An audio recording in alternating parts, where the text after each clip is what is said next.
Welcome back, everybody, to another incredible installment here at the Arcane Archive. For today's show that we are so happy and proud to present, Sammy, what is today's show we're showing everybody?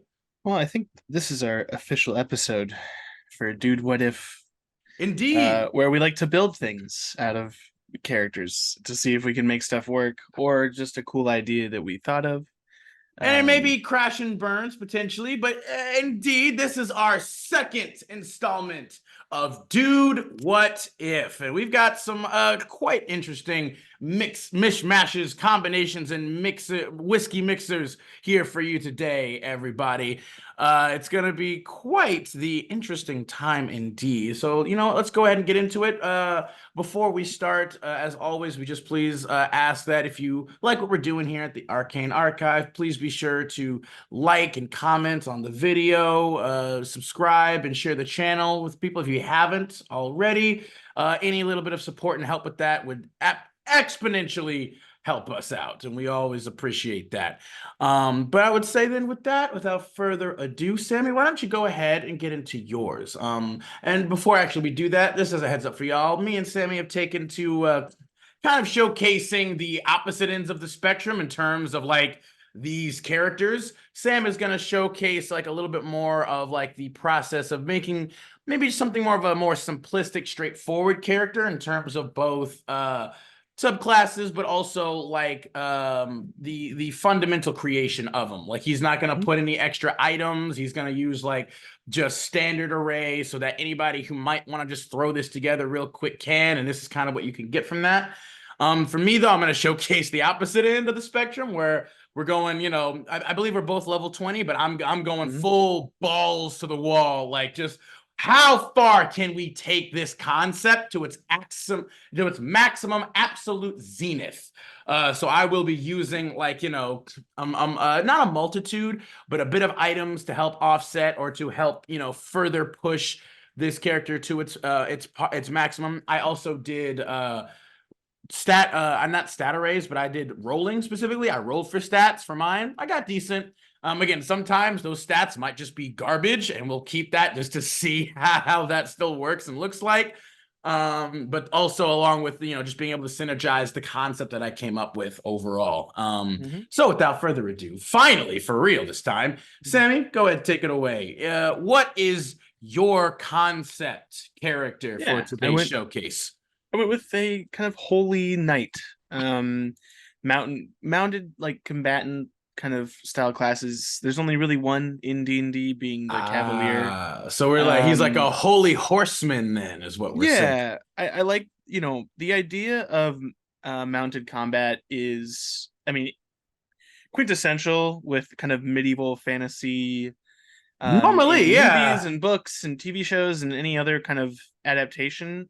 You don't see it a lot in D&D. Occasionally you'll see it with like dragon riders, or there'll be, some NPCs that use it, but for the most part I would say a lot of player characters tend not to use mounts very often. Albeit understandable, they die. It's a very moral, a very like mortal problem to have. You guys are supercharged adventurers and your horse dies. Yeah, I was gonna say it's the only one that doesn't have that much problem is the paladin with the summoned steed. Yeah, fine steed. Now I thought to myself, you run that risk. I'll take fighter. I have a friend who kind of did this partially, where his original character was cavalier paladin, and then he gained all his memories back and then was paladin cavalier, so more paladin as opposed to fighter, which was a cool concept of changing it around. I don't know exactly a lot of his powers back. I do like that. That is cool. But he lost some of the cavalier, the fighter. Now, for me, I think paladin's great.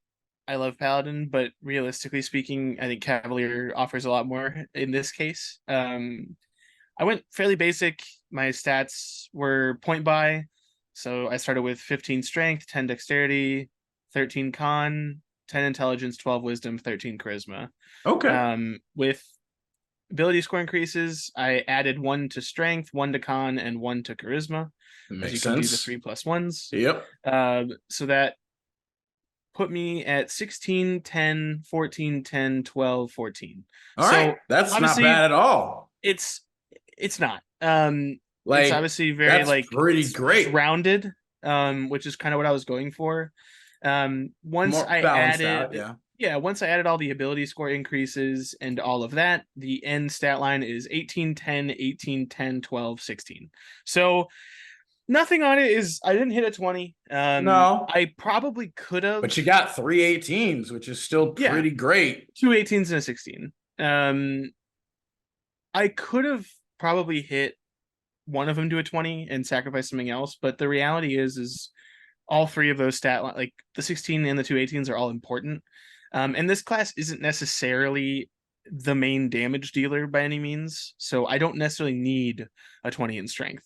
The only caveat for me would be possibly if you dump strength and get gauntlets of ogre power, Yeah. and Or then I would. like a belt of giant strength But of some even if sort. you like some campaign, you like a green item, I'd take the green item and take your strength and put it into con and dex, Yeah.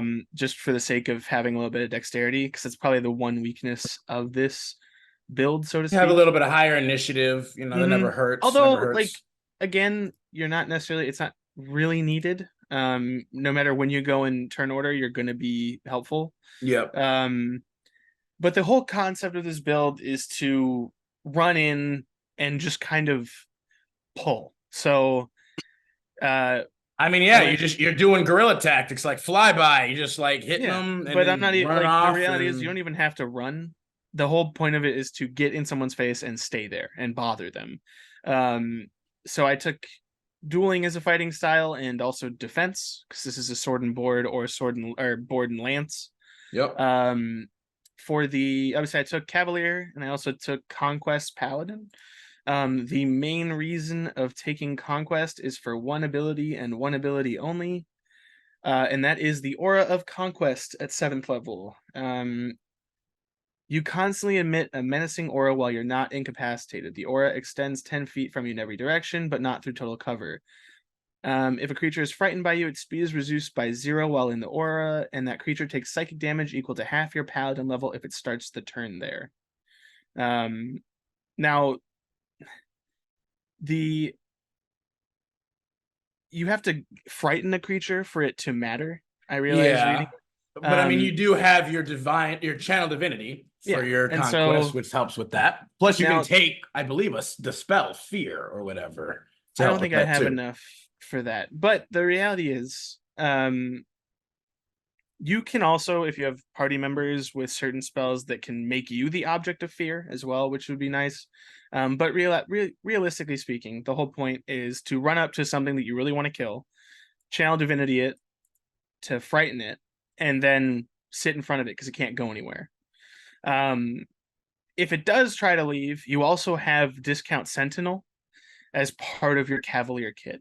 So running over to cavalier just because it's important, I'm going to just give the lowdown on some of the abilities that you get.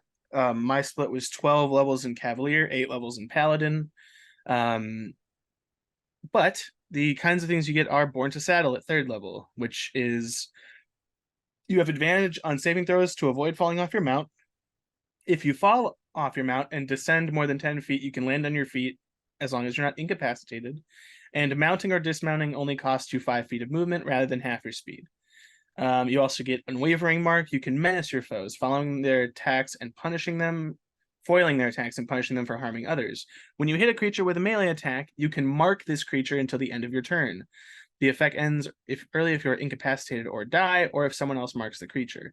While it's within 5 feet of you, a creature marked by you has disadvantage on any attack roll that doesn't target you. In addition, if a creature is marked by you deals damage to anyone other than you, you can make a special melee weapon attack against the marked creature as a bonus action on your next turn. You have advantage on the attack roll, and if it hits, the attack's weapon deals extra damage to the target equal to half your fighter level. Regardless of the number of creatures you mark, you can make this special attack a number of times equal to your strength modifier, and you regain all expended uses when you finish a long rest. At 7th level, you get Warding Maneuver. You learn to fend off strikes directed at you, your mount, or other creatures nearby. If you or a creature you can see within 5 feet of you is hit by an attack, you can roll a d8 as a reaction. If you're wielding a melee weapon or a shield, roll the die and add the number rolled to the target's AC against that attack. If the attack still hits, the target has resistance against the attack's damage. You can use this feature a number of times equal to your con mod, and you regain all expended uses of it when you finish a long rest. And then the last major ability the Cavalier gets for this build is Hold the Line. At 10th level, you become a master of locking down your enemies. Creatures provoke an opportunity attack from you when they move 5 feet or more while within your reach. If you hit a creature with an opportunity attack, the target's speed is reduced to 0 until the end of the current turn. So that's helpful too. Is that it also helps reduce their movement as well, potentially. It's discount Sentinel. Basically. So what the whole concept of this is, it's a support character because I have some paladin abilities, things like healing hands. I funnily enough also went Aasimar, so I have the healing touch. I didn't even know that was going to happen. Hey, all right, we got it. It's an angelic heavy episode, you guys. Wink, wink. And I liked the idea of being radiant in nature. I thought, like, you know, the whole concept of this is to be supportive. You're negating damage. And you can dish out some as well. If you get a magic weapon, you're attacking 3 times a turn. Yep. And you could technically, in some cases, attack 4 times a turn if you get your bonus action special attack to proc. You can get haste as well. Yeah, and on top of that, you know, you have healing. You have spells like Compelled Duel, Command, Shield of Faith. So you can buff yourself. Little extra buff. Yep. You do also have access to Find Steed. That's helpful for this. Which is helpful. Exponentially. You don't have to worry about your steed, you know, perma dying. Now, there are some DMs who will let you, like, they'll make you a steed that won't die. Like, it has some sort of cooldown or whatever. That is nice, for sure. I feel like that's kind of the way to go, especially if you have just, like, if you're just going straight fighter Cavalier. Like, you got to have something that allows the, you know, that to actually be viable, in my opinion. But, you know. Yeah. In terms of kind of abilities, without any magic equipment, sitting at a 21 armor class with plate and a shield, 240 health, which is pretty damn good. Yeah, that's baller, bro. In terms of the only extra things I took feat-wise, I took mounted combatant, which is while you're mounted and aren't incapacitated, you have advantage on melee attack rolls against unmounted creatures that are smaller than your mount. You can force an attack targeted at your mount to target you instead. If your mount is subjected to an effect that allows it to make a dex saving throw to take only half damage, it instead takes no damage if it succeeds on the saving throw and only half damage if it fails. And then I also took mobile. Nice. Your speed increases by 10 feet. When you use a dash action, difficult terrain doesn't cost you extra movement on that turn. When you make a melee attack against a creature, you do not provoke opportunity attacks from that creature for the rest of the turn, whether you hit or not. This gives you a little bit of an option in terms of, one, say you are dismounted, you can get back to your mount quicker. You're faster on your feet in general. Some DMs will let you use mobile for your mount because you're considered one and the same entity. I don't see why not, because you are technically moving. It's the same concept of if you strike at that thing, you can then move away from them. The idea is you'd still get that part of it. I meant more the 10 feet of extra movement. That's up to your DM. Some DMs will let you, some DMs will say no, I can't make that call. Fair enough. I personally, I don't see why not. Most mounts, it's like I think a warhorse is 50 feet. What's 60 feet? There's no real, like, I mean, well, not just that, but it's also like your mount is basically an extension of yourself with all of these things too. That's kind of the idea. Like your mount is, especially if it's like if you cast Find Steed, a lot, like it even specifically says that like any spells you cast that affect yourself also will affect your steed. I still feel like that would apply to the mobile feat too, where it's literally an extension of yourself, and makes perfect sense to me. But that's just me. I think, you know, with magic items, this becomes terrifying. I mean, this is a feat heavy mix you got here, which I like. I only have 2. With the even that though is plenty. With, you know, again, the fact that you get a little bit more often ability score improvement, or at least the options for it, with the fighter class being even higher than the That's paladin. And that's why I like, like using yeah, fighter as like a subclass base in general, is just the opportunity to get feats. yeah, I'm a big fan of throwing like 4 feats into a build. Now you sometimes suffer yeah. in certain areas, and this class has. Your initiative is pitiful. You have 0. In terms of your saves, like your strength and con saves are great. Your dex and everything else except charisma is not fantastic. Well, you So would still get the aura protection though yeah, I get an from extra +3, but my stats aside from strength, con, and charisma aren't very high. yeah. They're average at best. Now, Fair enough. I think, there's ways to, if you added magic items and from the beginning and kind of looked at it that way, I'm sure you could change this. As I just said, the gauntlets or a belt of ogre or giant strength is great because it allows you to take a bunch of stuff off of strength and throw those points into something else. Yeah. And also the ability scores I used for strength, I can throw into something else. Okay. I didn't want to do that. Not everybody plays in a high magic setting or knows what kind of items they're going to get. So I didn't want to build it in that way. Okay. If I was building it myself for a game where we start out high level, you get to pick a couple magic items, this would be completely different. Yeah. Yeah. But most people don't get that opportunity. It's I would true. say It's a little bit it's rarer for sure for people to get access to like some really nice higher level magic items and other things. So this is some nice, not bottom tier, but like just baseline default kind of like, mix here going on. And I think if you're building this from the ground up, I'd start with fighter. And then once you get to a certain point of fighter where you feel like you're good enough at that point, you can start taking paladin. I would want to get to at least 12 fighter, only because you get your extra attack, you get more ability score increases, and you get your last ability for that class or for the subclass. I thought it was a good split because really for paladin, they get something at 7 and then like 11. Yeah. So there's no, like, I went 8 because they at least still get another ability score increase. Yep, they get aura protection and their ability score increase, which is nice. I think they'd only get at 8th level though. They only have access to what, maybe 3rd level at most. Yeah. Yeah. So But you can still get haste, I think, at that point, because you got conquest, right? No, you only get 2nd level spells. Oh, really? At 8th level? So I guess the 9th level would be 3rd level spells. Okay. It's unfortunate, but the reality is I wanted this to be more of a fighter than a paladin. The Fair. paladin is more of like it complements it well for the fact that you're here to negate things hitting other people. So having that healing super control. Like you could use that healing on others or yourself. Use it on yourself. If you get hit a bunch because you're trying to keep yourself tanking. In the way. Yeah, you're tanking literally like a wall right there for people. This also it struck me as, those you see a lot in fantasy, like kind of holy orders and knights orders and them kind of gelling slightly. Sometimes that means that all of the knights have some sort of faith background. Sometimes none of them do, but I liked the little idea. bit, My last character I also did was similar to this in the sense of creating a character that maybe would belong to some sort of order, whether it was secret or not. This, I think, works the same way. For me, it's just the fact that Paladin is kind of boring in terms of lore, in terms of like how people play them sometimes. And so that's what I was going to say primarily is usually how people approach them. Yeah. Throwing in something to kind of spice it up is fun for me.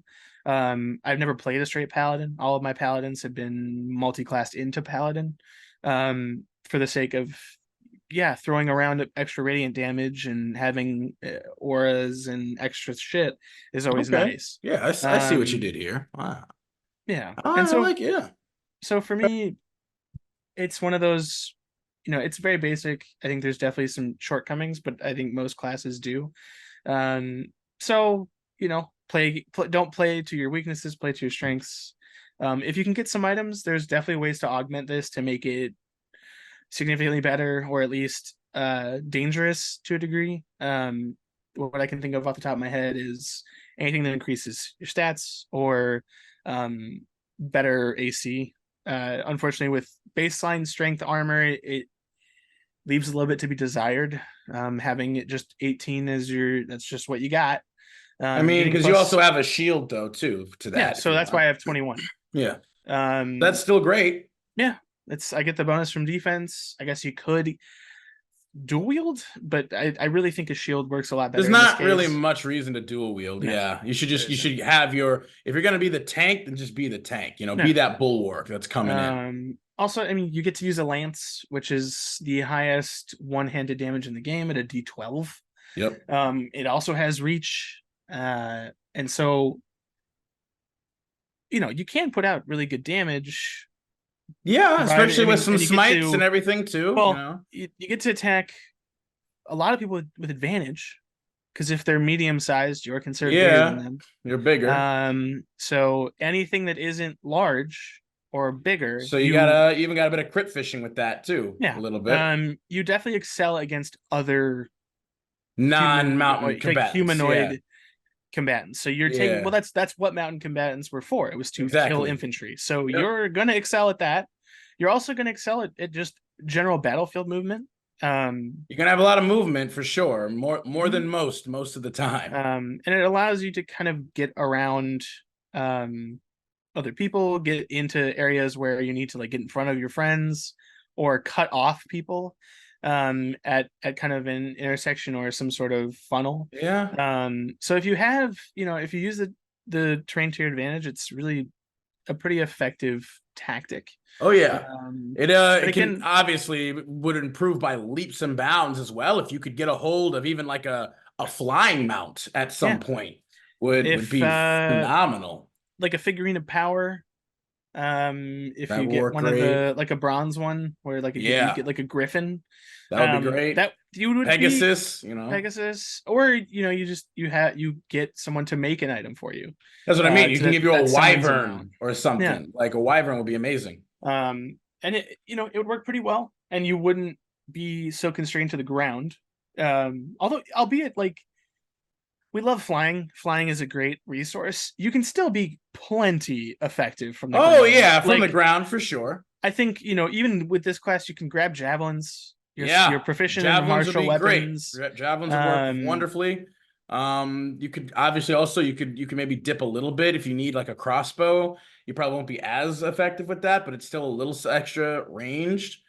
Um, I mean, I definitely this class this mix would shine very well with some nice juicy magic items added to it for sure. If you get like boots of flying or even like the peregrine mask would be great too for yourself, like because yeah, depending on certain things, it could also maybe help your or if you have a wizard or an arcane caster friend cast fly on you, that would technically then extend to your mount if you're Well, using they would just Find call it Steed. they just yeah. If you're not using Find Steed, they just cast on your mount. If you are using Find Well, no, Steed, that's the thing with Find. Yeah, you're right. With even without Find Steed, if you cast it on your mount, that would work. And then if you yeah. are, you both get it, so that works even better. And the reality is, you have advantage to not being knocked off your mount. So like odds are you're not really gonna have that problem. No. It's just like most of the time, to be that guy, like most effects aren't gonna knock you off. It's highly unlikely, Unless a DM is doing it on purpose. And if they most are attacks also that are directed to your mount, you can direct to you instead. so and the reality is like the whole point of this is like, oh, you want to kill me, and they go to kill you, and they do middling damage, or they are not able to hit you, or they're like, okay, we're gonna try to hit your friends, and you're like, no, I'm right here, and you're running yeah, to and their I'm AC, gonna and direct it to there anyway. So yeah, sorry, or they but go for your mount once they realize you're a threat, and then you still direct it back to yourself. So you're kind of banking on the fact that they'll try to attack other people or your yeah. mount, Well, and you just are like, hey, either you miss or they have resistance, or you have to hit me now, and then you have to just soak up damage and heal. Whether you have another healer, it'd be nice to have another healer in your party. That way you don't have to do it all the time, but you have access to healing hands, radiant touch, a couple spells to kind of keep you over the edge, shield of faith for better AC. So you're gonna be getting hit a lot, and or getting missed but still getting attacked a lot. The idea is you're gonna mess with their action economy, so that your friends Well, have the yeah, I was gonna say free. you're gonna discombobulate the hell out of them. Mhm. Like they're either gonna like be like you said, attacking you, but it's gonna be hard with your AC being a 21. Even then, that's gonna be difficult. And then even if they are like, you know what, you're not worth it, it's still gonna be hard for them to attack anybody else because you're still gonna fuck with that. And you're just like, all right, I And like if they it. do try to leave, if you get in range of them and they try to leave to go attack your friends, you sentinel them, or well, discount sentinel, hold the line them, and then they can't move anyway. Um, your whole point is I'm gonna soak up their action economy so that the rest of my friends can just go to town. Yeah, they don't have to worry so much about, defense. They can solely dedicate off to their Yeah, offense, which is nice. and I've played with cavaliers before, and if you're using the abilities right and you're paying attention, you can lock down very important targets. Yeah, if it's a Which, one, if it's a 1v, your party, or yeah. even if it's just like they have henchmen, you focus on the big dude while your buddies take out the henchmen, and it's hard. It's if they have range attacks, it's easier, but if they're a melee boss or even magic to a degree, because you're right there all the time, Yeah. you can mess with a lot of their spells and attacks. Like, unless someone's taking sharpshooter, if you're right next to them, they're going to be shooting at disadvantage. Like, there's a lot of ways for you to get in the way, and that's Yep. kind of what the point of this is. To get in the way with a twisted paladin, where you do some extra radiant damage, you have some healing, and some kind of utility that you wouldn't normally have as a fighter, while not really sacrificing too much health, which is why I like that as well, because you're not losing out too much. Nah, you still have a D10 regardless, so it's the Yeah, same dice. you're not less tanky, you're not less vital. It's just, And you have, being in Azamar as well as a paladin, some extra healing to go along with it. Like you can still take cure wounds too as a paladin, yeah. which will be great. Yeah, no, I definitely like it, Sammy. Like it's really good with the paladin mix, and you have find mount or find, yeah, like that's great for this, especially because it just gives you access to a mount basically at any time. And even if they end up taking it out, you can summon it back. It's not permadead, which is good. And then yeah, any spell that's cast on you can also be affected. Like it will also affect your mount, which is a great thing. If you want to go the route of having a more homebrewed mount of like, something a little bit more bang for your buck, which I feel like is deserving of this. I feel like as you get higher up in level, you should have the ability to like, because even at, when you get find greater steed or whatever, like those steeds are still great, but mostly the bonus to them is you can fly with them now, but they're still not like super tanky or super buff.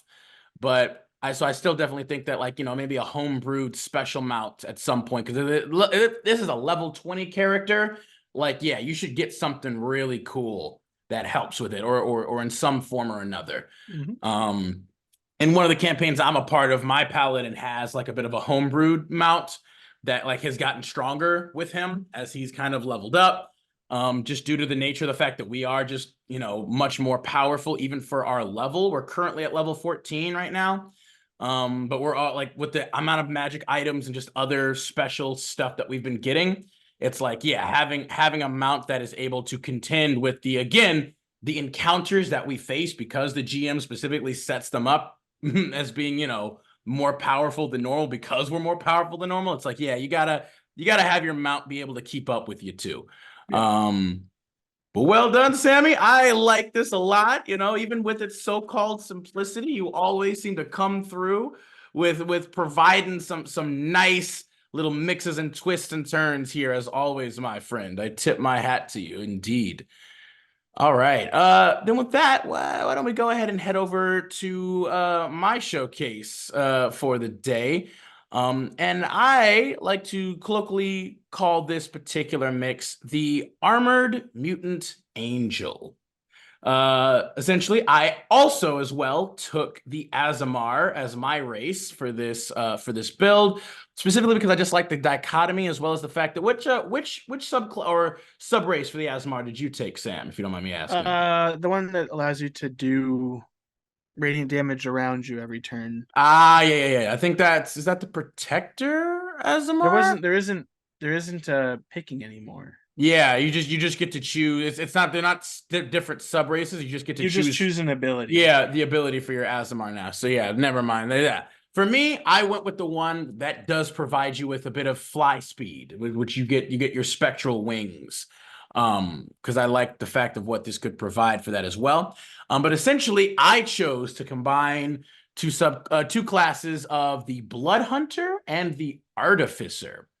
I kind of liked the interesting dichotomy of like the Artificer being more like of a synthetic based thing with, you know, its gadgets, its technology, and then the Blood Hunter being more organic with, you know, the blood and the hemocraft and all that other stuff involved with the more, you know, organic part of the magic. But luckily, because with Blood Hunter, you can choose your magic or your abilities to specifically be tied to either intelligence or wisdom.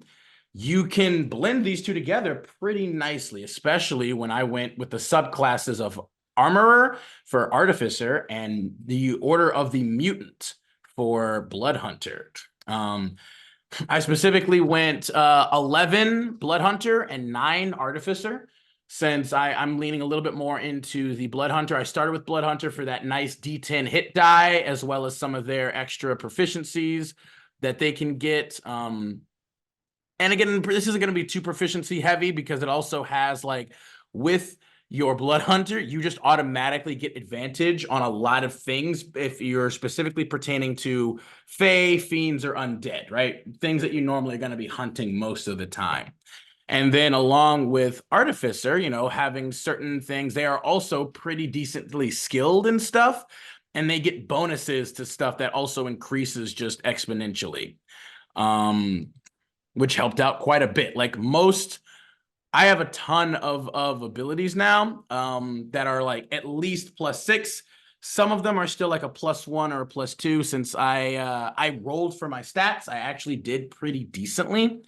I believe I started out with a 16, a 15, a 14, a 13, and then 2 12s. Let me see real quick just to be sure. Yeah, so my initial rolls were 16, 15, 14, 13, and then 2 12. So I actually rolled pretty fucking nice for that. I also rolled for health as well, so I believe I got a little bit over the normal average for health. As again, just a showcase of like, you know, the potential. Like again, I always used to love, and I still do love point buy. I prefer like standard array is nice too, but I like point buy specifically because like you get a lot more personal control over, you know, what you get. You have just that baseline guaranteed for sure thing. And but obviously with, you know, rolling dice, you take a risk in terms of like you can get a really bad roll. Though in my opinion, I still do feel that most GMs, if you get something that's like really bad, they will still give you the option to change it. Some GMs will be like, nah, man, what you get is what you get, and that's that. And I'm not a huge fan of that. As a GM, I'm usually like, hey, you can choose to roll for your dice. If you don't like the roll that you get, and I also have the rule of like you roll 7 times and then you drop the lowest of those 7 rolls, essentially. So you get like a little potential extra thing. And I'm like, and if you don't like what you roll, then you can choose to do point buy instead. Like you get to roll 7 times. You drop the lowest of those rolls. You can only do that. You can keep that for whatever they are, or you can then choose to go point buy instead. So you have that option in my games usually, where it's like you can potentially get something higher or better. If you didn't, then you're just gonna go point buy. Some GMs I've seen do it where they're like, you get to roll 6 times, 2 different times. Like, so you get like 2 separate stat arrays that you rolled for, and then you get to choose between one of those 2. Yeah, that's what we do. Yeah. I've seen it where like you get to, some people are just like, you roll 6 times, but basically, you basically do, you only roll 2d6, and then the third d6 is just a 6. So you roll 2d6 plus 6 for your thing. So then you always get just like a flat +6 to your stat array. So it wouldn't be anything lower than an 8 So you wouldn't get like a 4 or a 3 or a 5. It would always, the lowest thing you could possibly roll would be an 8, because you roll 2d6 and you just add +6 to it. Which is nice. So at that point, technically speaking, you also do potentially have a higher chance. Well, you do have a higher chance of getting an 18, because all you have to do is roll 2d6 instead of a full 3d6. Because that's usually how stat rolls work, is you roll 3d6, and that is what would get you your total. But in that particular vein, which I do like, I like that formula as well, where that literally keeps you from rolling lower than an 8, and an 8 is always just going to be a -1, and that's in my opinion, that's fine. But however you choose to do it, the rolling is the thing that allows you to potentially get like a higher baseline stat array, because in this game in D&D, you don't get a lot of opportunities to increase your base attributes most of the time. Like, usually it's just going to be from your standard, ability score improvements at levels 4, 8, 12, 14 or 16, whatever it is. And that is it. Some GMs might allow you to incrementally increase your attributes by, like, if you have your character train often in that specific stat, but overall, that's why rolling can have such a powerful benefit if you risk it for the biscuit. But as you see here, I rolled pretty decently for my stats. Nothing was a minus. Everything was at least at +1, which is nice. And then from there, as I said, I took 11 levels in Blood Hunter and 9 in Artificer, because, obviously I still get access to a decent amount of ability score improvements, a total of 4 between the two of them, because they both get 1 at 4 and then 1 at 8. So I have a total of 4. I didn't get another one at level 12, since I was like, well, I still want the specific subclass feature you get from Artificer Armorer at level 9. So I took that one there. But we can start us off kind of just with the abilities that I get as the Blood Hunter, and then kind of showcase how... Actually, you know what? I take it back. We're going to start with the Armorer Artificer, because the Blood Hunter actually does more so to complement the Artificer aspects rather than kind of the other way around. So starting at, you get your normal stuff and everything. I still technically get proficiency with, even though Artificer is my second subclass or second class, I still get proficiency in Thieves' Tools and Tinkerer's Tools that I wouldn't have had with Blood Hunter specifically. Blood Hunter, I get proficiency with Alchemist supplies, which is nice. So there's that. You obviously get access to magical tinkering and spell casting, and then at level 2, infuse items, as well as your Artificer infusions, which are going to come in huge handy later on, because I'm specifically taking the Artificer Specialist subclass of Armorer. We talked about Armorer before in our subclass discussions, as well as I believe we've talked about it maybe also in the original class discussion videos way back in the day. One of the best, if not the best, Artificer subclass overall for all the things that it provides you. You get right tool for the job, as well as level 3, but I also get access to Smith's tools because of my Armorer subclass, which gives me, I think, a total of what, 4 specialist or artisans tools proficiencies at that point, which is great. You get access to the armorer spells, which are all super great and nice, and obviously your bread and butter for this subclass, your arcane armor. Primarily for this hybrid combination, I primarily going to be focusing on the Guardian variant of the Arcane Armor instead of the Infiltrator, because we're just going to be punching the crap out of stuff. But with the mixture, you still can utilize the Infiltrator Armor to great vast effect as well with what it can offer, especially because I chose for my ability scores, strength was not a focus for this, because it's actually primarily going to be your intelligence. That's going to be the biggest stat. Interestingly enough, even though, Blood Hunter doesn't necessarily benefit a ton from that being the primary stat. It does in this because Artificer Armorer, your melee attacks can specifically be tied to your intelligence, as well as the rest of your Artificer magic. And because of Blood Hunter, you can choose between being either intelligence or wisdom for your abilities and your features. I chose intelligence, obviously. And that will play into there. So it synergizes nicely with that, as well as the subclass I chose for Blood Hunter.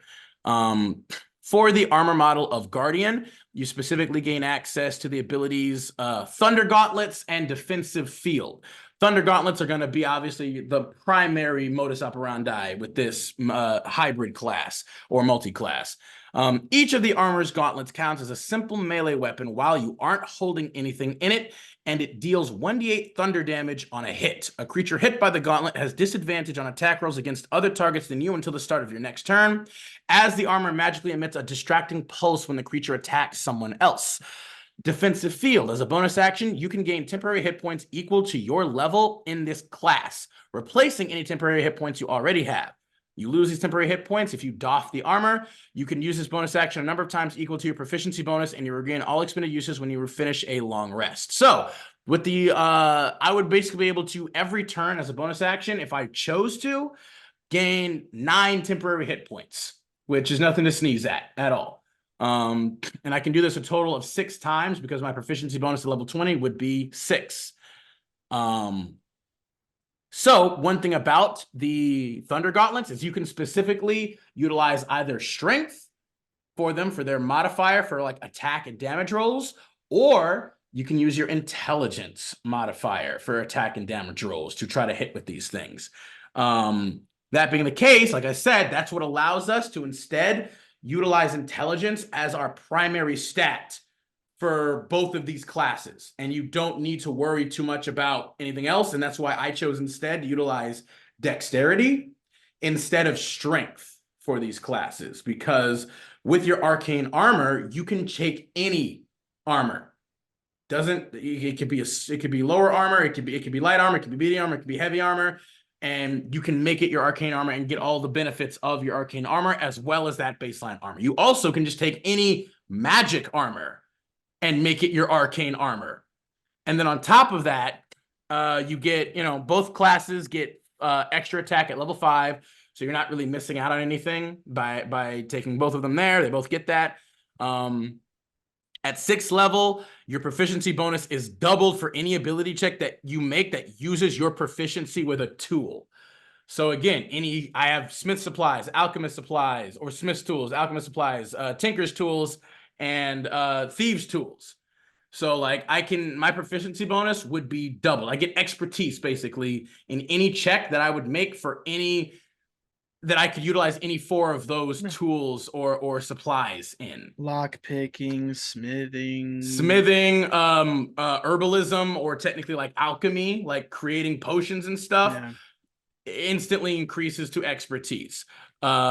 At 7th level, I get access to Flash of Genius, which is such an amazing ability that the Artificer has. You gain the ability to come up with solutions under pressure. When you or another creature that I can see within 30 feet of me makes an ability check or a saving throw, I can use my reaction to add my intelligence modifier to the roll. I can use this feature a number of times equal to my intelligence modifier, minimum of once, and I regain all expended uses when I finish a long rest. So this is going to become even more exponential later on when I have, again, the bonuses that I get from the Blood Hunter class too.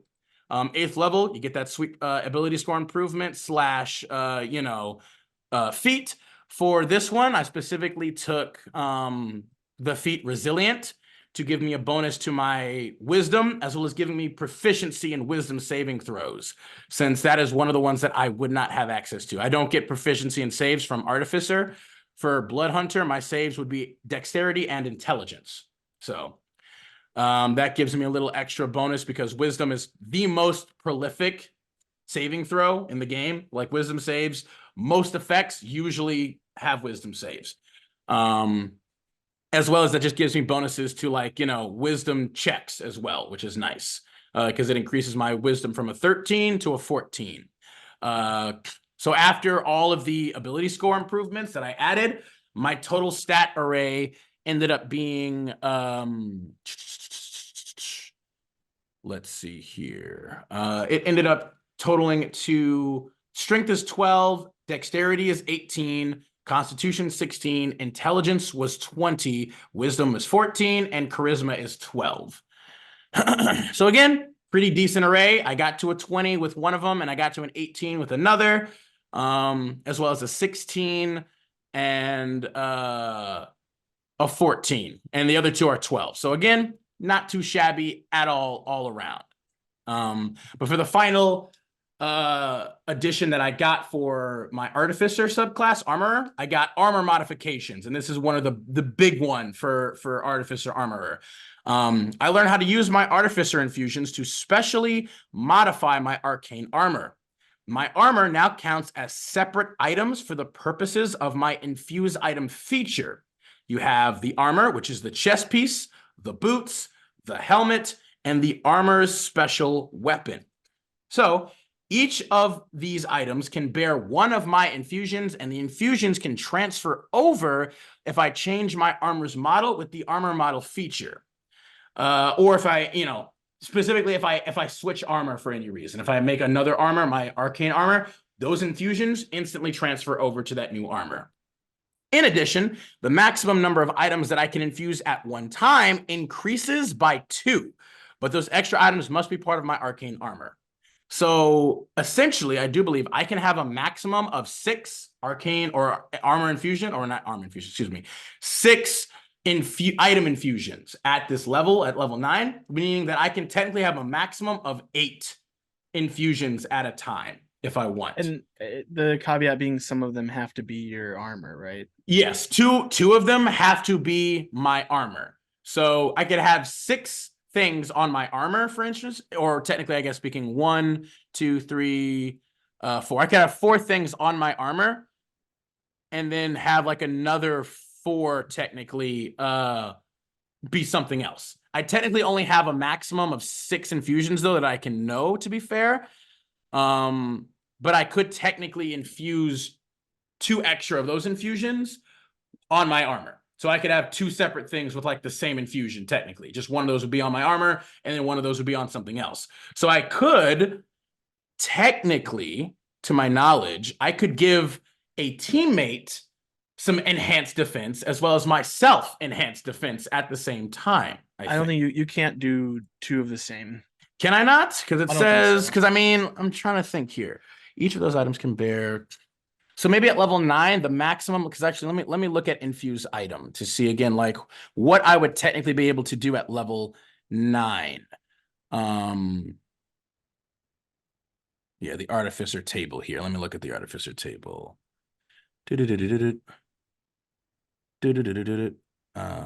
Doop. Infuse item. Sections you can learn, infusing an item. What? Come on now. I want to see the artificer's table. It's not helpful. Artificer class. Okay, here we go. Infusions known. At level 9, yeah, it would be a total of 9 infusions could be known. And only 3 items could be infused specifically. So that's the thing. So I could know 9 infusion, or sorry, I could know 6 infusions, but I could only infuse up to 3 items normally. With this, I can infuse up to 5 items total then. So we could have a maximum of 5 items infused at a time with the armor ability at level 9, which is great.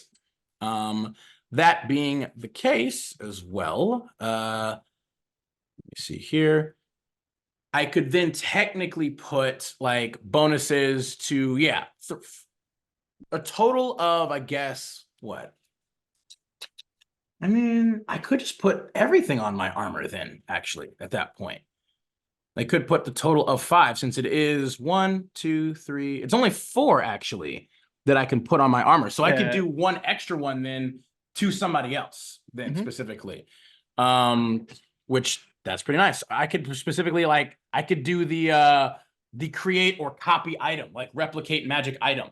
which would then give us like, you know, an extra bag of holding or something. So I could have any of the battle or other stuff specifically augmented on myself with the arcane armor, and then have one extra thing for like the replicate magic item. Awesome.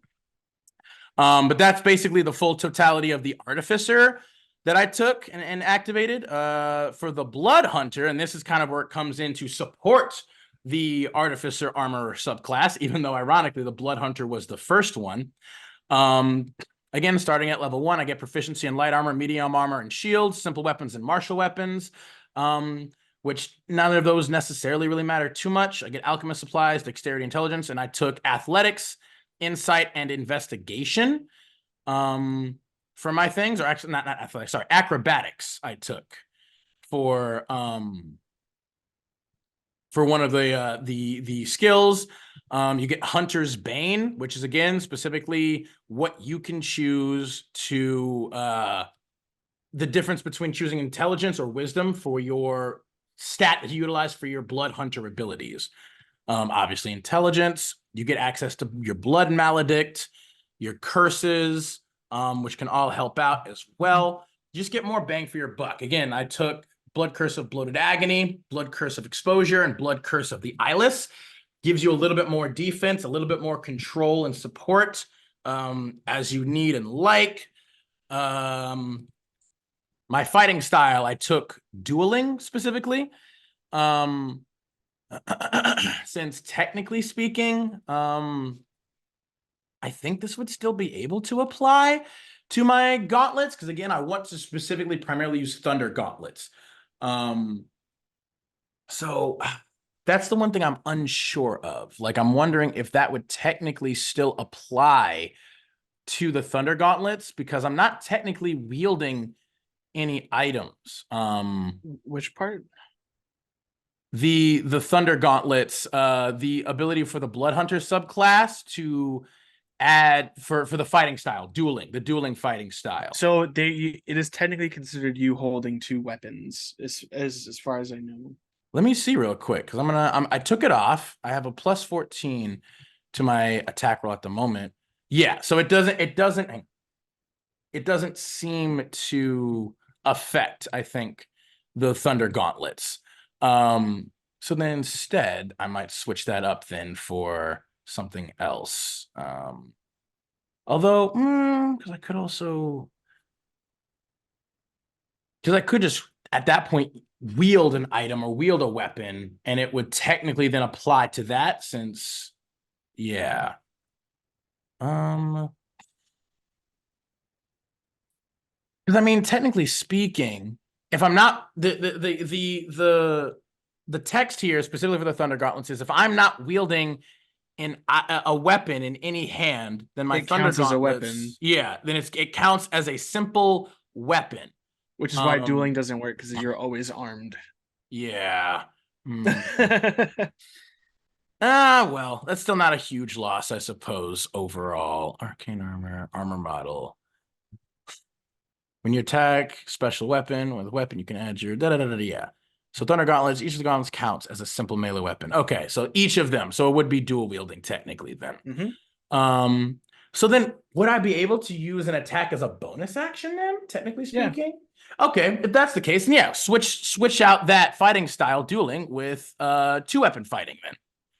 And then technically I'd be able to add my ability modifier to the damage of the second attack, which would be my intelligence, technically speaking, because that's what I'm using for it. So that works perfect too. 2-weapon fighting, because I assume that technically speaking, because I'm the only, like, I don't know if it would technically count, but hey, that works even better than, honestly. So 2-weapon fighting for your fighting style. You get your Crimson Right at 2nd level as well, which allows you to add some extra elemental damage to your weapons. Specifically, I chose Rite of the Storm for the first one, which would be lightning damage. So you can, after you take some damage to yourself, some necrotic damage, you can add lightning to one of your weapons. And then if you do it again, it would be a bonus action to do specifically. But when you infuse, you now have, and funny enough, I can't drop my gauntlets, meaning that they will just last for the full amount of time, as long as I don't, disarm or rather doff my armor at any point. But I believe, yeah, and then 7th level, I can learn additional Crimson Right. So yeah, I can have at a level 11 Thunder Gauntlets that have lightning and a Thunder Gauntlet that has fire or ice as well added to it. I chose fire for the second one specifically because, again, you have the capacity to, you know, a lot of things are either vulnerable, but a lot of things are resistant to fire, but still good to have fire available, in my opinion. From the Blood Hunter order, I took Order of the Mutant, which, as we've talked about, by the time this video comes up, you guys probably have already seen the subclass discussion that we had on Order of the Mutant. This particular subclass is pretty freaking bonkers. It allows you to craft formulas that you can, and you alone can consume to give you vast, powerful buffs and also a little bit of negative debuffs as well. But at this level, I have a maximum of 6 choices or 6 formulas that I can know, and then I can make a maximum of 2 that I can consume. Of the choices that I had access to, I took Sagacity as the first one, which basically increases my intelligence score by minimum of 3, as well as the maximum for my intelligence. So basically, I could go above 20 with this one. However, I will have disadvantage on charisma saving throws while this mutagen is currently affecting me. But at level 11, which is why, again, I took 11 in Blood Hunter, my intelligence, the bonus for this mutagen increases to +4 at that point. So I can get a maximum of 24 intelligence with this at level 11. Which then increases my modifier to a +7 for my intelligence at that point. Which would then increase my damage and to hit by my Thunder Gauntlets exponentially so, as well as the rest of my spells for Artificer at that point. The second mutagen that I took, or the formula that I took, was Celerity. And it does the exact same thing as Sagacity before it, except it affects my dexterity score, which increases my dexterity now by +4 as well, which increases my initiative, as well as the fact I took light armor for the armor that I utilize. So that also increases my AC, as well as my dex saving throws by that amount as well. The other ones aren't nearly as important because I primarily am only going to be using Sagacity and Celerity for the attribute increase. But the other ones I took just as a little bit of a maybe if I wanted to like utilize that, or if it's a more specific encounter or situation. I took Mobility, which basically gives me immunity to both the grappled and restrained conditions. And at level 11, I can also become immune to the paralyzed condition. However, the downside is I have disadvantage on strength checks, but doesn't really matter. I'm not going to be doing a lot of strength stuff anyway because I'm primarily an intelligence / dex build. I also took the Vermilion formula, which gives me an additional use of my Blood Maledict feature, which can be really helpful. However, I'd have disadvantage on death saves. And then some of the other ones I took weren't really that important. I took like Ether to give me like an additional 20 feet of flying speed for an hour. And then Reconstruction, which gives me the ability to potentially, if I'm lower than half my hit points, I can heal by like 6 hit points, basically. I can heal as much as my proficiency bonus, but my speed will be reduced by 10 feet, either way. So primarily, though, again, I took this subclass specifically for the bonuses you can get to your intelligence and as well as your dexterity attributes, which help out exponentially with the fusion of your Artificer subclass, specifically the Armorer and the abilities that it gets, and how it utilizes its intelligence. 6th level, I get Brand of Castigation. When I damage a creature with a weapon for which I have an active Crimson Right, which I will because I'll be pumping that shit all the time with my Thunder Gauntlets, I can channel Hemocraft magic to sear an arcane brand into that creature. No action required. I always know the direction of the branded creature as long as it's on the same plane of existence as me. And furthermore, each time the branded creature deals damage to me or a creature I can see within 5 feet, it takes psychic damage equal to my Hemocraft modifier, which would be my intelligence, which would be a +7. So anytime it deals damage to me or a creature within 5 feet of me that I can see, it's just going to instantly take 7 points of psychic damage consistently, which with the Thunder Gauntlets from before, it'll be probably incentivized to attack me because any attacks against creatures other than me have disadvantage if I hit it with my my Thunder Gauntlets. Which is another aspect with one of the infusions I took for the Artificer. It's called Boots of the Winding Path, meaning that I, as a bonus action, can teleport up to 15 feet to any space that I can see that I had previously traveled that turn. So that means I can literally run up to a dude, freaking Thunder Gauntlet punch it with an active Crimson Right, sear a brand of castigation on it, and then teleport away backwards. I also, for the Artificer, because you have access to spells, I also took the cantrip Booming Blade, meaning that I would get at 9th level extra thunder damage with that, as well as encasing the target in a 5-foot wide or a 5-foot cube of innate or dormant thunder damage or dormant thunder energy. Meaning if they willingly choose to move out of that space, they're going to take extra thunder damage now on top of that. Which again, with this, the fact that if I run up, clock them, like Sucker Punch, clock them in the face, cold cock them, teleport back 15 feet, they don't get an attack of opportunity, they're going to have disadvantage trying to attack anybody else. They might have to then move forward towards me out of the Booming Blade's radius or effect and take extra thunder damage on top of that to approach me, to attack me. So again, a lot of this stuff, it's a little bit of a buildup. You do have to kind of buff yourself repeatedly with some bonus actions every turn to get like stronger. But once you get to that peak place, you will just be like, you will be able to move, cold clock, and attack. You can also activate haste. You can take the spell haste, give yourself some extra AC, some extra movement now, as well as an extra action, meaning if you cast Booming Blade, normally you wouldn't get access to your extra attack feature because that's casting a spell and then attacking.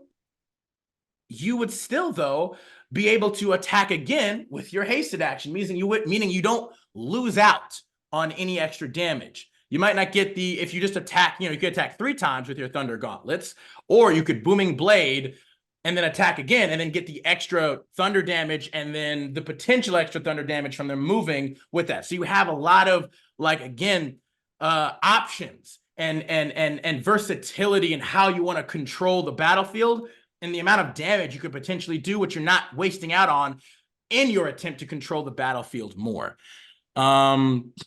The brand lasts until I dismiss it or until I use this feature to apply a brand to another creature, and the brand can only be dispelled by a dispel magic spell, and it's treated as a level equal to half my Blood Hunter level. So a level 11, it would be treated, I guess, technically, I believe you round up, so it would be a 6th level spell at that point. That's pretty good. Yeah. So they would have to cast a 6th level spell to get rid of the brand of castigation. Otherwise, we know exactly where they are at all times. And if they try to attack us, which again, they should be, they're going to be accruing extra psychic damage on top of the thing before, since they are literally being incentivized to attack me, or they'll have basically disadvantage on attacking anybody else. So that you have an opportunity to create just absolute buco nuke damage on this person or on this target consistently. Like, again, brand of castigation. So the Thunder Gauntlets deal 1d8 of thunder damage plus your ability modifier, which would be intelligence. So at this level, it would be a +7 with your mutagen activated. So you have, I believe, I have a +14 to hit with a because I added with my Artificer infusions to the gauntlets, you can have a +1 to that damage. And on top of that, so I would have a plus, I believe, 15 to hit, as well as a +8 to the damage. No, it would be because it'd be 7 plus 6, which would be 13. So 14. It'd be a plus 14 to hit with a plus 8 to the damage, just baseline for the Thunder Gauntlets. On top of the fact that for your Crimson Right, you get to add a D6, I believe, of extra damage to it. Right? Defect last. No, it's to your Hemocraft die. Which at this level, what would be my Hemocraft die at this level? What level are you again? Level 11. That's a D8. So it's an extra D8. So another D8 of lightning damage or fire damage on top of that. If you add the booming blade, I believe at this level, because it stacks with your character level, not just your individual caster level. So yeah, booming blade would be. I have 3d8. So yeah, at level 11. Yeah. So it would be an extra 3d8 thunder damage if you use booming blade in the initial hit, and then after that it would be 48 if they move. Yeah, 48 if they move. Used by 1d8 at 11th level. Oh no, I'm sorry. It would be 2d8 extra thunder damage for the initial hit, and then 3d8 if they moved after that. Because you're 17th level total. Oh no, you're right. 17th level total. So it's like, yeah, it's 3d8 normal and then 48 if they move.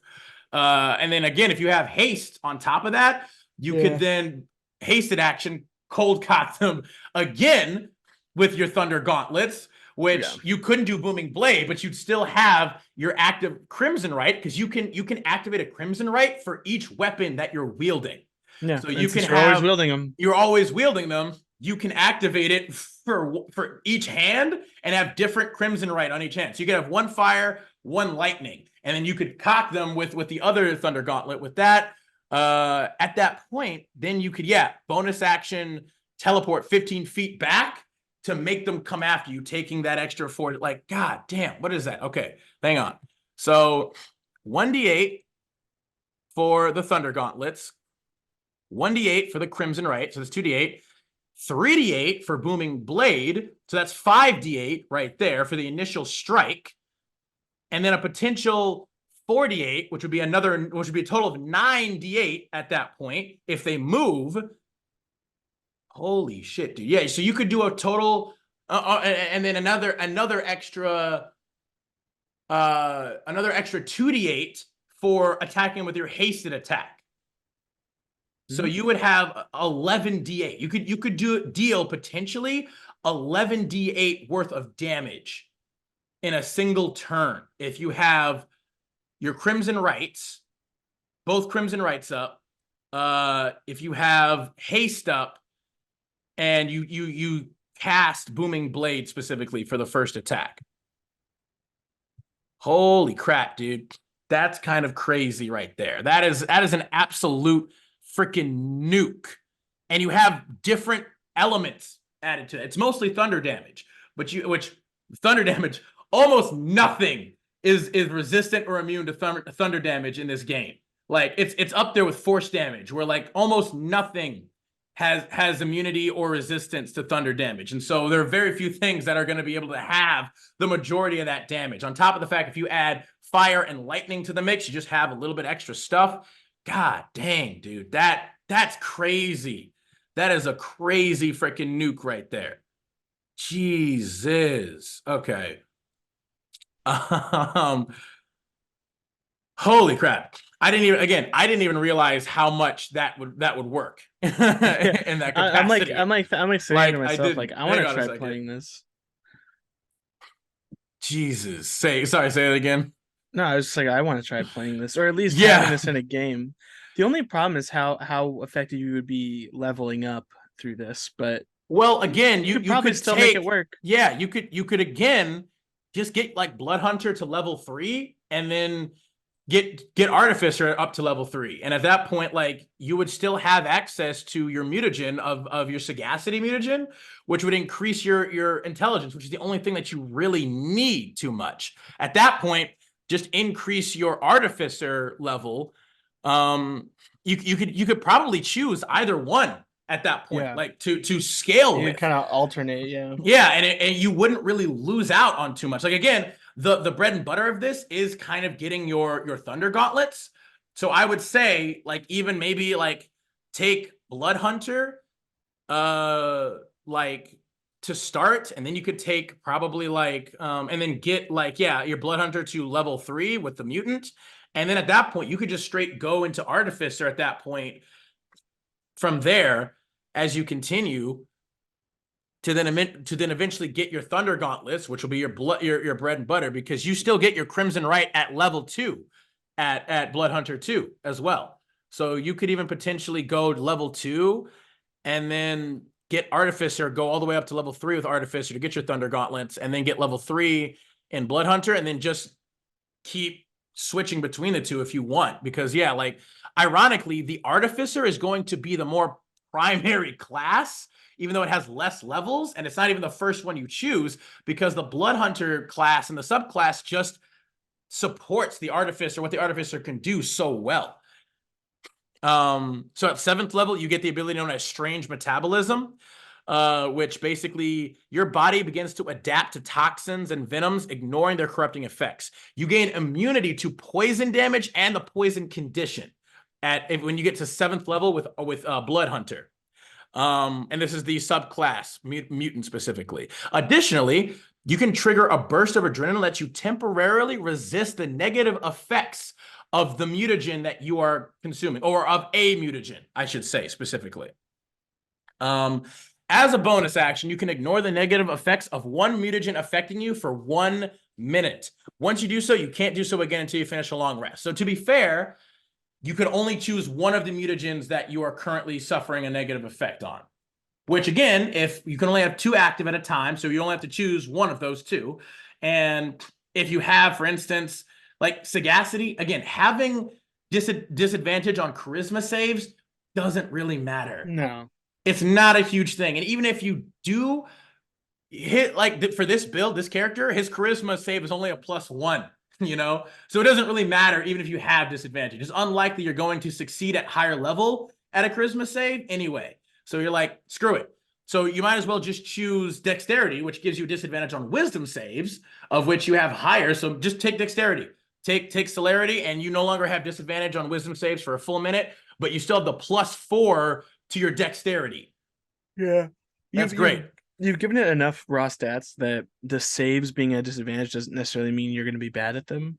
Yeah. And the pluses outweigh the minuses in the sense that you're like, well, I'm going to beat the crap out of you. Yeah, and I'm going to be really smart while literally doing going it. to ring your freaking bell. Like I'm going to pulverize you with sonic energy. 8th level, you get your ability score improvement, the last one you get for this class, or you get 4 and 8 for both classes. Level 9, you get the ability known as Grim Psychometry, which is just cool. You gain supernatural talent for discerning the secrets surrounding mysterious relics or places touched by evil. So whenever you make an intelligence history check to recall information about the sinister or tragic history of an object you're touching or your current location, you have advantage on the check. At that point, you have a +7 at least because of your intelligence being a +7. Or if you took, proficiency with history, you would get a +13 to that roll if you wanted. Yeah, so, and you get advantage on top of that. So 13 at advantage. At the DM's discretion, a suitably high roll might cause your character to experience brief visions of the past connected to the object or location. So you can literally get like visions of the past and shit. Almost like the freaking dimensional scream ability from Pokemon Mystery Dungeon, Explorers of Time, Space, or Time, Darkness, and Sky. Really cool shit. At 10th level, you get another badass baller ability in the Blood Hunter class known as Dark Augmentation. The magic of Hemocraft suffuses your body to permanently reinforce your resilience. Your speed increases by 5 feet, and you have a bonus to strength, dex, and constitution saving throws equal to your Hemocraft modifier. So you get your +7 intelligence added to your strength, dex, and con saves right there. And finally, at level 11, you gain access to the Brand of Axiom. Your mutagenic hemocraft lets your brand of castigation reveal a foe's true nature. So anytime you utilize your brand of castigation after just freaking cold cocking and haymakering a dude in the face, any illusion or invisibility in effect on a creature when you brand it ends, and the creature cannot benefit from invisibility or illusion effects while branded. Note, it doesn't specifically say spells. It's any illusion or any effect that is currently affecting the target. If a creature branded by you is in an alternate form, by way of like the polymorph spell, the change shape action, the shape changer trait, or even the druid's wild shape feature, and any other similar effects, it has to succeed on a wisdom save or revert to its true form, and then be stunned until the end of my next turn. So like you're fighting a Rakshasa, you're fighting a changeling, a doppelganger, a mimic, anything that is able to change its shape, you could potentially stun it repeatedly until the end of your next turn. Whenever a branded creature attempts to alter its form, it must succeed on a wisdom saving throw or have the attempt failed and is then subjected to the stun condition once again until the end of your next turn. So you can effectively shut down illusion, invisibility, and shape-changing magic or abilities completely, potentially. Because again, at this point, the saving throw, Sam, to succeed on this is like 24 or something. It's like again, the max, I think if you don't have any bonuses, it's like usually like an 18 to like with your proficiency bonus, and then if your normal attribute is a +5, I think it's like what? It's 10 or it's 8 plus. So it'd be 8 plus 13. No, sorry. 8 plus, because 5, 11. So it'd be like 17 or 18. Yeah, it would be like, so 8 plus 11 would be 19, actually. What the fuck am I doing? So yeah, I believe the max you could probably get at like level 20 if you have no bonuses and it's just a straight, your proficiency and your attribute is +5.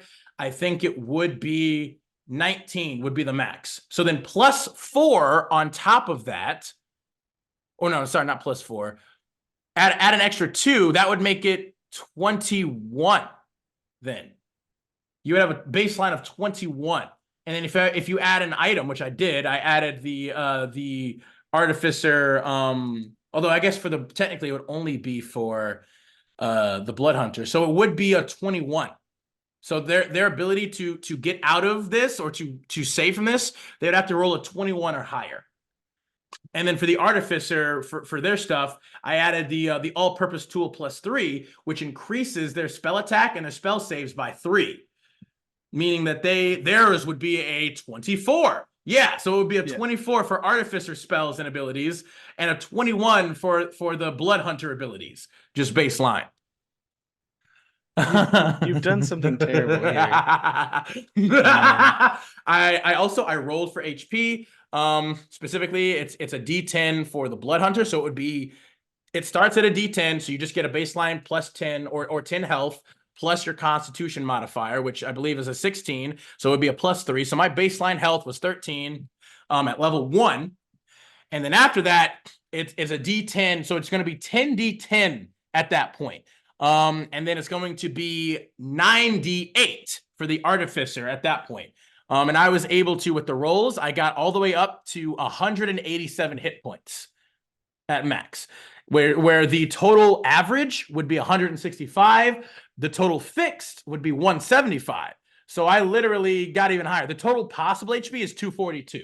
So I did pretty freaking good in terms of rolling for health, which again is also a huge risk. Again, if you roll for health, normally I think most tables usually utilize for if you're rolling for health, you roll a 1, you re-roll. Like getting a 1 for increasing your health just sucks. It just sucks. Nobody likes that. So most tables will allow you to re-roll 1s, but if you get a 2, you're stuck there. A 2, you just got. So it's a risk by rolling, but I still actually did pretty well. So yeah. We didn't even really talk too much about all of the other infusions that I have on top of that. The 6 artificer infusions that I chose were Boots of the Winding Path, which we did talk about, allows you to teleport 15 feet as a bonus action to any space that you can see that you had previously occupied in that turn, during the current turn. I took Enhanced Defense to give bonuses to my AC. And it's only going to be a +1. You get a +2 at 10th level, but we're only level 9, but still, it's great. I took Homunculus Servant. So I literally can have a homunculus, for instance, to fly around. So instead of, I can even say instead of utilizing the extra, like the replicate item, I can have a homunculus instead to help me, to further help me. It might not be as helpful because it would just be more so probably used as like a familiar for like, because you can have your homunculus attack, like you can actually attack in combat, but it would take your bonus action to use. So, but they can still absolutely be used for scouting and for information gathering and other things like that, or even communication, which is great. I took resistant armor, which means I can have resistance to another element of either acid, cold, fire, force, lightning, or necrotic, poison, psychic, radiant, or thunder damage. So basically anything. I can just choose anything to have resistance to. Took enhanced weapon, which gives me a +1 bonus to attack and damage rolls made with it. And then finally, I took Mind Sharpener. So whenever the creature fails a con save to maintain concentration on a spell, I can use my reaction to instead succeed. So plenty of diversity and options and versatility with all of those, as well as, you know, right tool for the job, tools of the trade. Like this character, you have so much. And the cool thing too is like, not even its progression is particularly like difficult or murky. Like you can literally just progress with this. I would say probably you might want to start out with Blood Hunter up to level 3 to the point where you can get your mutagen, your subclass of Order of the Mutant, so you can get that first mutagen of Sagacity. So you can just increase your intelligence by however many at that point, but technically by 3 at that point. Yeah, which is already at level 3.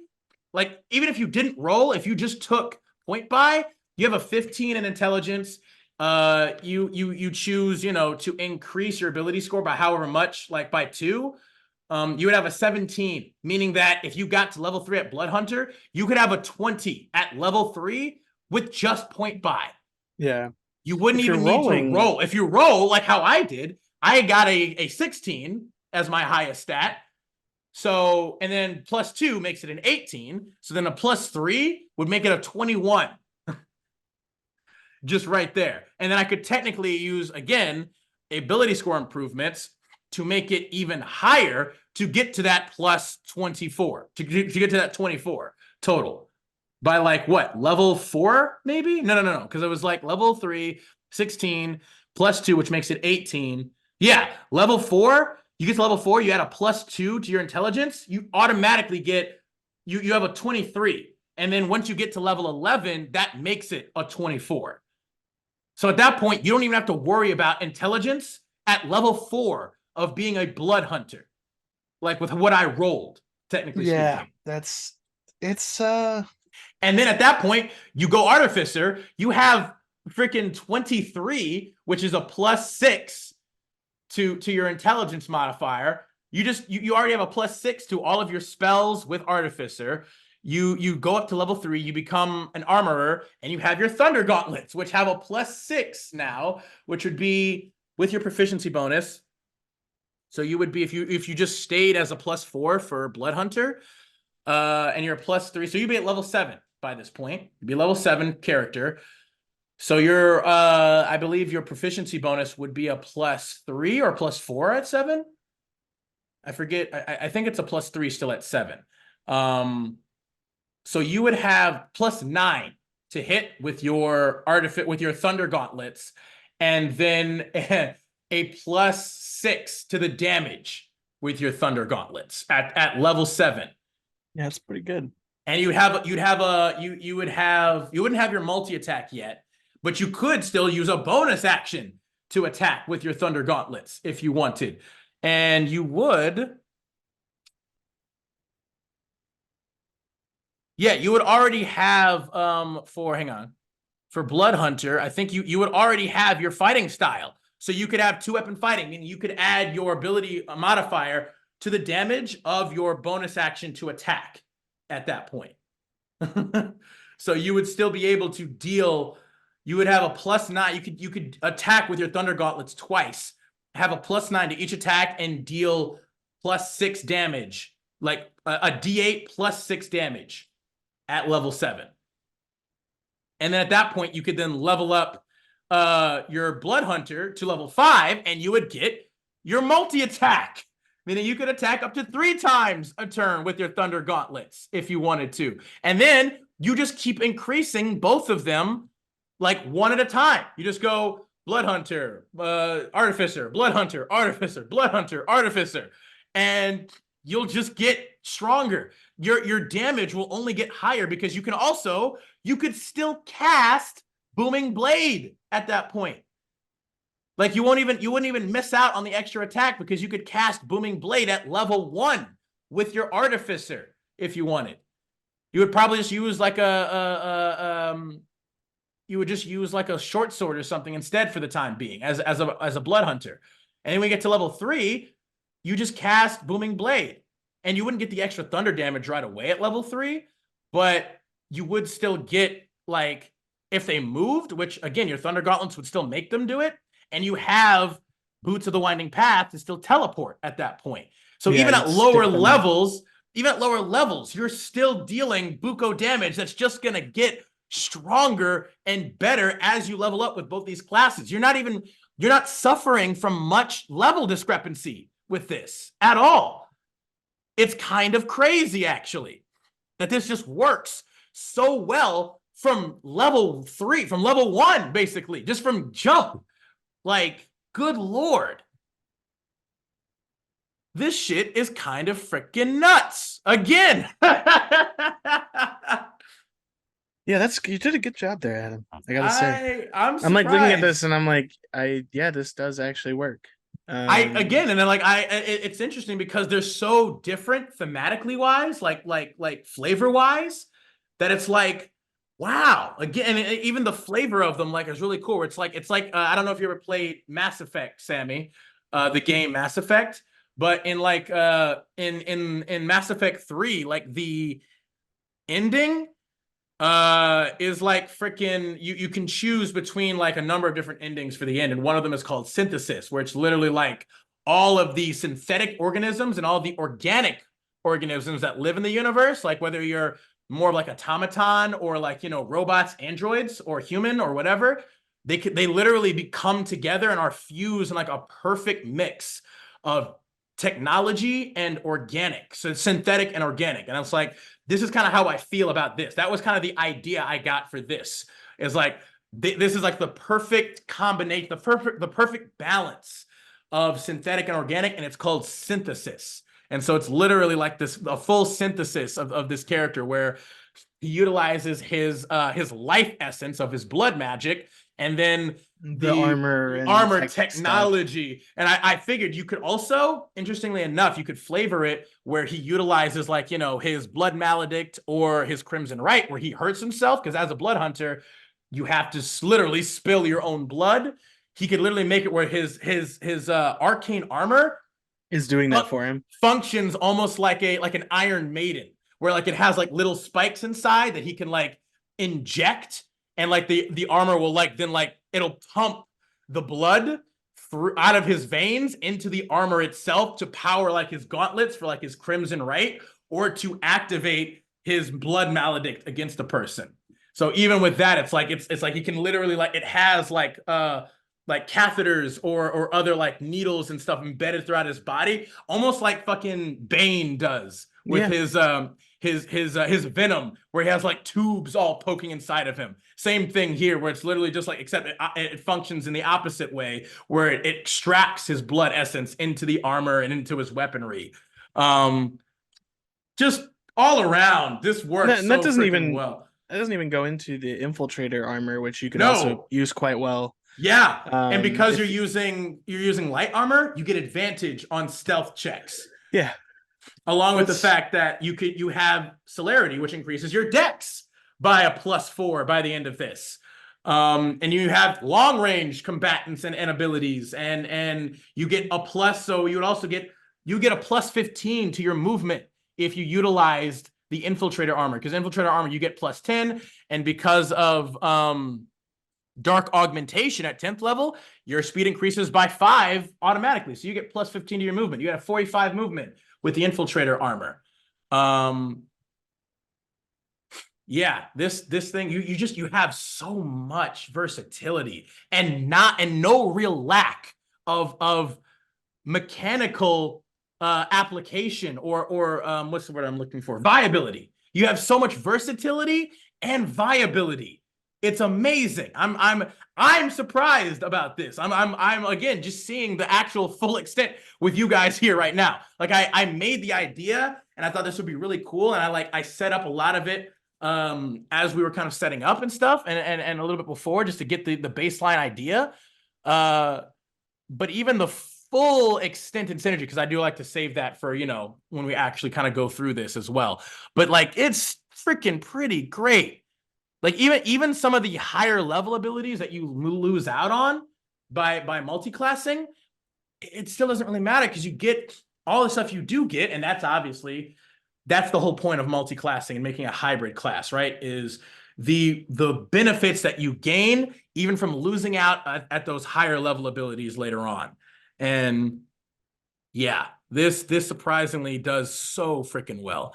I also did augment him a little bit with like a custom background, because I just like doing that. He's an Azamar, so he gets instant resistance to both fire or to necrotic and radiant damage. I have the ability as a bonus action to gain a flying speed, which again at that point would be 45 feet if I use the infiltrator armor.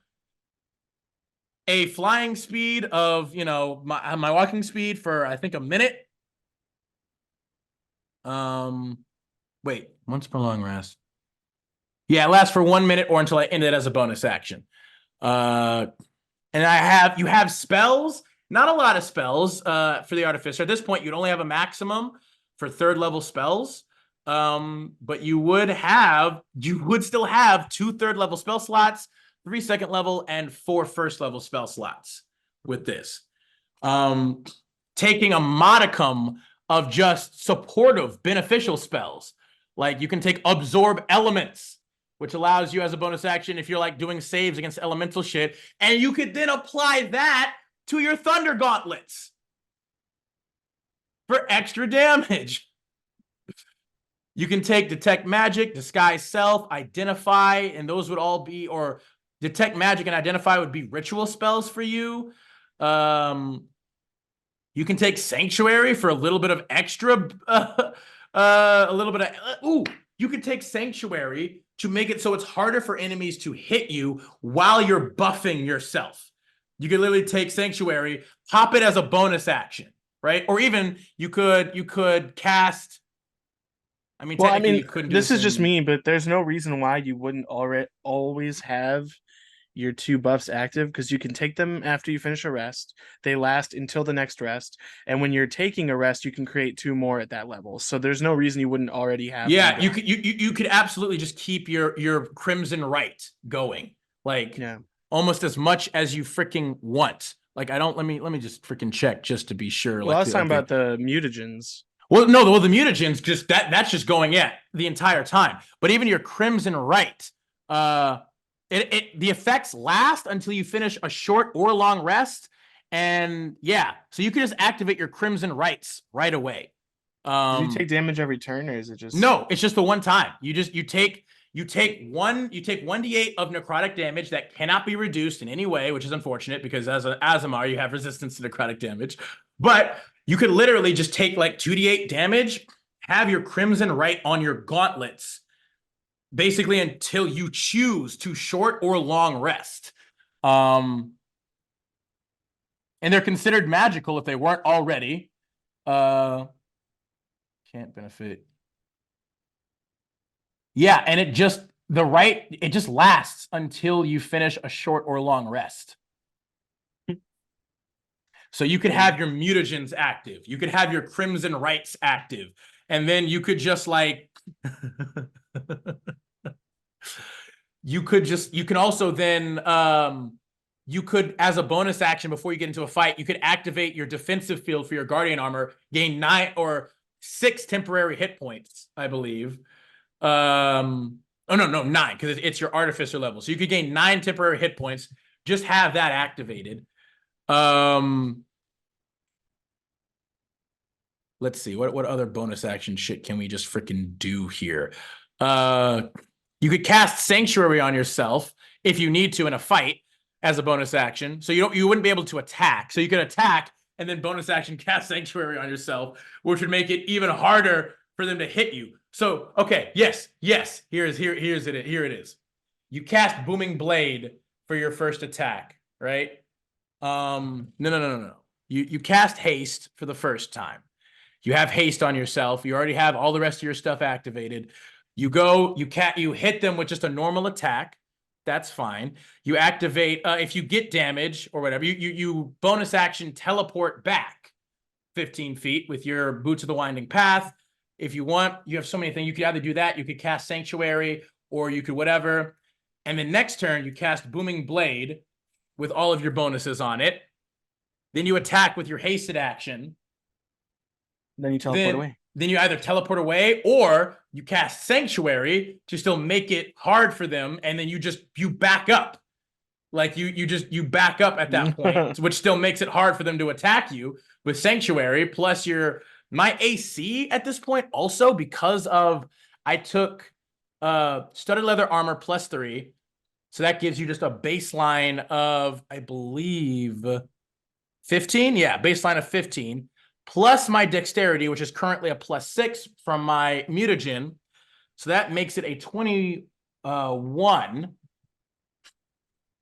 Plus, I took a Ring of Protection for another +1 to armor class and saving throws.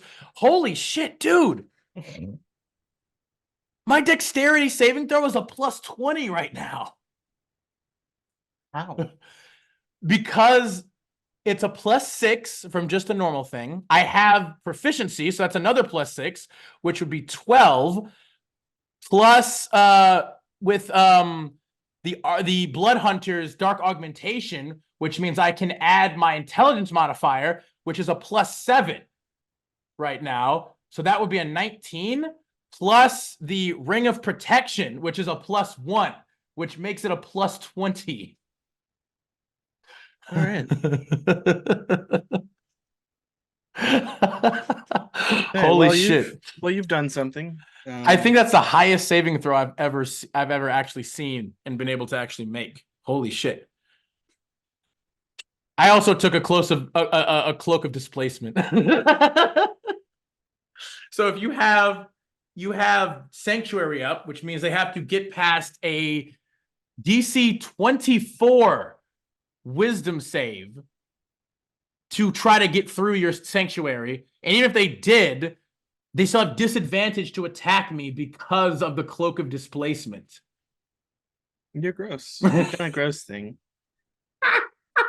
But it fits so well. It's like you literally you hunt down a Displacer Beast, which is a Fae. You kill it and you monster hunter that shit, and you take its pelt for your cloak of Displacer Beast. Or Cloak of Displacement. Yeah, you did something here. It's kind of terrifying, so thank you for that. I absolutely need to do this, Sam. Holy crap. Okay, we each have 2 now.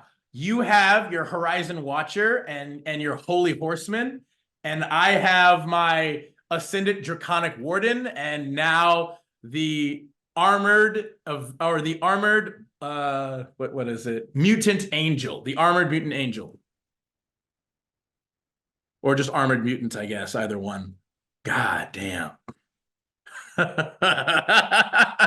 Well, everybody, thank you guys so much. I don't really think there's much else to say. Oh, I do also have a homunculus servant that acts as a familiar too. That is also a thing.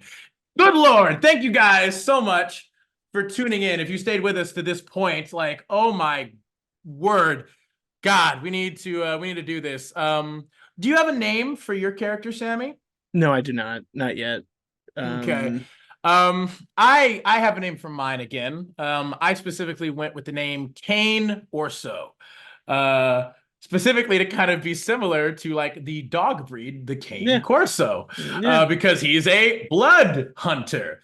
But he's this has been another phenomenal. He also has resistance to fire, necrotic, radiant damage, and he's immune to poison and the poison condition. Oh, good God. Thank you guys. Oh, wait, no. You know what? I can't leave out. He also has advantage on Arcana checks, history checks, investigation checks, nature checks, religion checks, and survival checks. When they pertain to any creatures of Fey, Fiend, or Undead variety. Good Lord.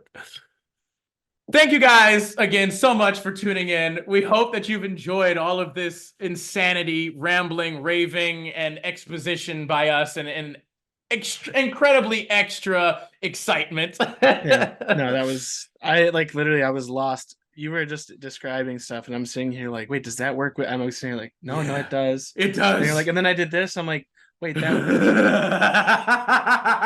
All right, fuck it, I guess. Like that was kind of my whole vibe that whole time. That was good. Nice We're job, keeping Adam. up the thank you, Sammy. We are keeping up the mad genius inventions here at the Arcane Archive, which again fits so thematically well with both the Blood Hunter and the Artificer. We hope you guys have enjoyed our amazing mixtures here. Once again, please be sure if you liked the video, do be sure to like, comment, and if you haven't already, subscribe and share. We love and appreciate y'all so much. Any support you can provide is amazing. And we will be sure to catch you next time when we dive back down into the archive. Bye, everybody. Woo, buddy.